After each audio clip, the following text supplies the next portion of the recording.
आचार्य जी, नर्मदा नदी में 11,000 लीटर दूध चढ़ाया गया है धर्म के नाम पर। आधुनिक समय में जब पर्यावरण संरक्षण एक बड़ी चिंता है, तो आस्था और जिम्मेदारी के बीच में संतुलन कैसे बनाए रखें? नहीं, संतुलन नहीं बनाना होता। यही तो सारी समस्या है कि हमको लगता है कि अलग अलग है। देखिए, दो चीजें अलग अलग होती हैं, तभी उनमें संतुलन बनाना पड़ता है। आस्था और जिम्मेदारी एक ही बात है। अगर आस्था वास्तविक हो और जिम्मेदारी समझी गई हो, दोनों का संबंध वास्तविक धर्म से है। और श्री कृष्ण कहते हैं, वो जो वास्तविक है, जो सचमुच तुम्हारा स्वधर्म है, उसके लिए अगर मरना पड़े तो भी स्वीकार कर लो।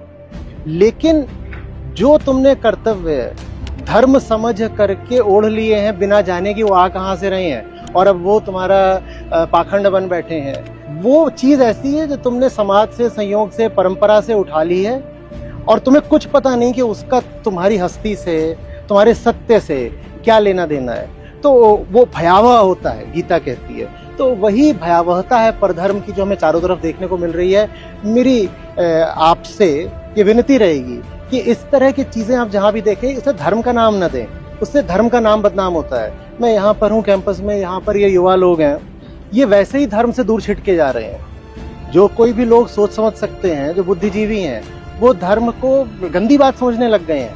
वो इसीलिए हो रहा है क्योंकि हमने हर प्रकार के ऊटपटांग अंधविश्वास को धर्म कह दिया।